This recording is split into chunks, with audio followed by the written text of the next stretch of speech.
السلام علیکم دوستو، کیا آپ جانتے ہیں کہ کالکی اوتار کون ہے؟ بھارت میں پبلش ہونے والی کتاب کالکی اوتار نے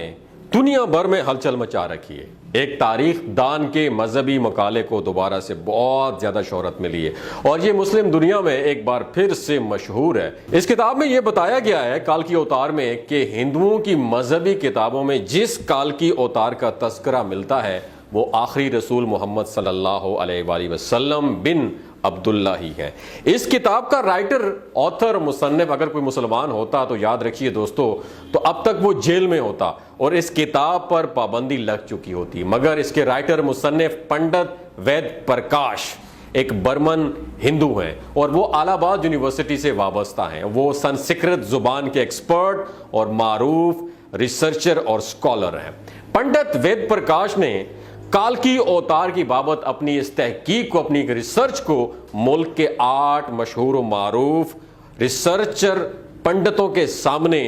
پیش کیا تھا جو اپنے شعبوں میں مستند گردانے جاتے ہیں۔ ان پنڈتوں نے کتاب کے بغور سٹڈی کرنے اور اس کے بعد ریسرچ کرنے پر یہ ایکسیپٹ کیا ہے اور تسلیم کیا ہے کہ کتاب میں پیش کیے حوالے جات مستند اور بالکل درست ہیں۔ برمن پنڈت وید پرکاش نے اپنی اس ریسرچ کا نام کالکی اوتار یعنی تمام کائنات کے لیڈر رہنما رکھا ہے، جسے کالکی اوتار کہتے ہیں۔ ہندوؤں کی اہم مذہبی کتب میں دراصل ایک عظیم رہنما کا تذکرہ ملتا ہے جسے کالکی اوتار کا نام دیا جاتا ہے۔ پنڈت وید پرکاش نے گہری ریسرچ کے بعد یہ کلیم کیا ہے، دعویٰ کیا ہے کہ اس کالکی اوتار سے مراد حضرت محمد مصطفیٰ صلی اللہ علیہ وآلہ وسلم ہے جو مکہ میں پیدا ہوئے۔ چنانچہ ان کا کہنا ہے کہ تمام ہندو جہاں کہیں بھی ہوں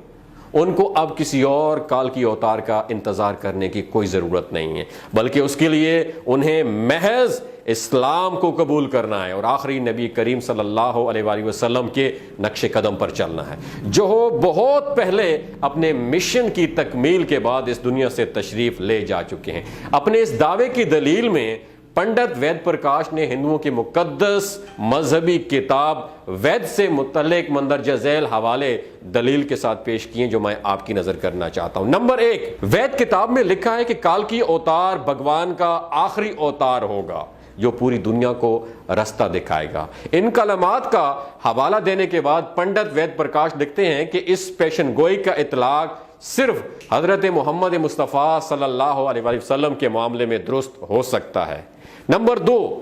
ویدوں کی پیشگوئی کے مطابق کالکی اوتار ایک جزیرے میں پیدا ہوں گے اور یہ عرب علاقہ ہی ہے دوستو جسے جزیرۃ العرب کہا جاتا ہے۔ نمبر 3،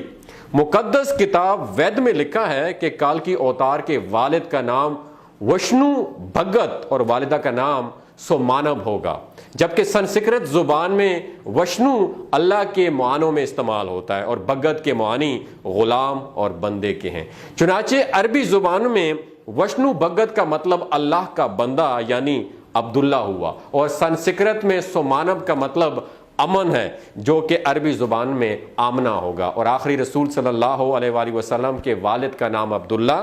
اور والدہ کا نام آمنہ ہی ہے۔ نمبر 4، وید کتاب میں لکھا ہے کہ کالکی اوتار زیتون اور کھجور استعمال کرے گا اور وہ اپنے قول و قرار میں سچا اور دیانتدار ہوگا، اور یہ دونوں پھل یاد رکھیے دوستو حضور اکرم صلی اللہ علیہ وآلہ وسلم کو مرغوب تھے یعنی بہت پسند تھے، جبکہ آپ سچائی اور دیانتداری میں تو اس حد تک معروف تھے کہ مکہ میں محمد صلی اللہ علیہ وسلم کے لیے صادق اور امین کے لقب استعمال کیے جاتے تھے۔ 5ویں بات، وید کے مطابق کالکی اوتار اپنی سرزمین کے معزز خاندانوں میں سے ہوگا اور یہ بھی محمد صلی اللہ علیہ وآلہ وسلم کے بارے میں سچ ثابت ہوتا ہے کہ آپ قریش کے معزز قبیلے میں سے تھے جس کی پوری عرب میں عزت اور شام و عراق میں پہچان تھی۔ نمبر 6،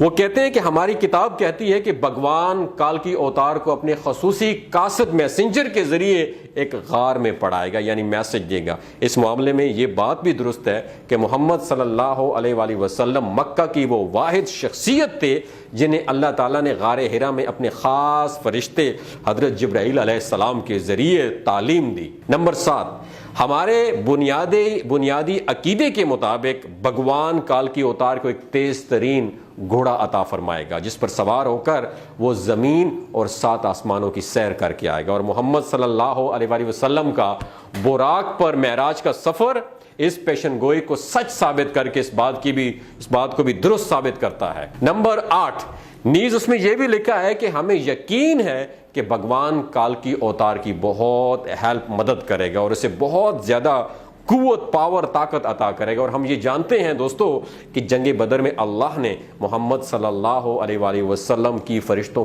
سے مدد فرمائی تھی۔ نمبر 9، ہماری ساری مذہبی کتابوں کے مطابق یہ پیشگوئی ملتی ہے کہ کالکی اوتار گھڑ سواری، تیر اندازی اور تلوار زنی میں ایکسپرٹ ہوگا، ماہر ہوگا۔ پنڈت وید پرکاش نے اس پیشن گوئی پر بڑا خوبصورت تبصرہ کیا جو بڑا اہم اور قابل غور ہے۔ وہ لکھتے ہیں اس کتاب میں کہ گھوڑوں، تلواروں اور نیزوں کا زمانہ بہت پہلے گزر چکا ہے، اب تو ٹینک، توپ اور میزائل جیسے ہتھیار جو ہے نا وہ استعمال میں ہیں۔ لہٰذا یہ بالکل بھی عقل مندی نہیں ہے کہ ہم اس دور میں تلواروں، نیزوں اور برچھیوں سے مسلح کالکی اوتار کا انتظار کرتے رہ جائیں۔ یعنی کہ حالانکہ یہ حقیقت یہ ہے کہ مقدس کتابوں میں کالکی اوتار کے واضح اشارے حضرت محمد مصطفیٰ صلی اللہ علیہ وآلہ وسلم کے بارے میں ہیں جو ان تمام فنون میں کامل مہارت رکھتے تھے۔ ٹینک، توپ اور میزائل کے اس دور میں گھڑ سواری، تیز زنی اور تیر اندازی کالکی اوتار کا انتظار نری حماقت ہے۔ ان کے کہنے کا مقصد یہ ہے کہ اگر ہندو اس انتظار میں ہیں کہ کوئی کالکی اوتار آئے گا تو اس کا انتظار نہ کیا جائے، کیونکہ اب ہندو مذہب کے ایک بہت بڑے مصنف رائٹر پرکاش نے یہ کلیم کر دیا ہے کہ وہ کالکی اوتار حضرت محمد مصطفیٰ صلی اللہ علیہ وآلہ وسلم ہی ہیں۔ لہٰذا ان کو اگر کالکی اوتار کی تعلیمات کو فالو کرنا ہے تو ان کو اسلام قبول کرنا پڑے گا۔ میری تمام مسلمان بھائیوں سے ریکویسٹ ہے کہ اس ویڈیو کو پوری دنیا میں آپ جو ہے نا زیادہ سے زیادہ شیئر کریں تاکہ ہندوؤں کو بھی سمجھ آئے کہ اصل جو رستہ ہے، حق کا رستہ ہے، سچ کا رستہ ہے، وہ اسلام کا رستہ ہے۔ اسلام قبول کریں اور اسلام کی تعلیمات پر عمل کریں اور کالکی اوتار کا انتظار اس دنیا میں بالکل مت کریں، کیونکہ آپ نبی کریم صلی اللہ علیہ وآلہ وسلم وہی کالکی اوتار تھے جو کہ ہندوؤں کی کتاب میں بھی لکھا جا چکا ہے، بس صرف ماننے سے انکاری ہیں۔ اگر اپنے مذہب کو آپ دل سے ایکسیپٹ کرتے ہیں تو آپ کو اسلام کو دل سے ایکسیپٹ کرنا پڑے گا کہ کالکی اوتار نبی کریم صلی اللہ علیہ وآلہ وسلم ہی تھے۔ اپنا اور اپنے ساتھ جڑے رشتوں کا خیال رکھیے گا اور اس ویڈیو کو زیادہ سے زیادہ شیئر کیجیے گا۔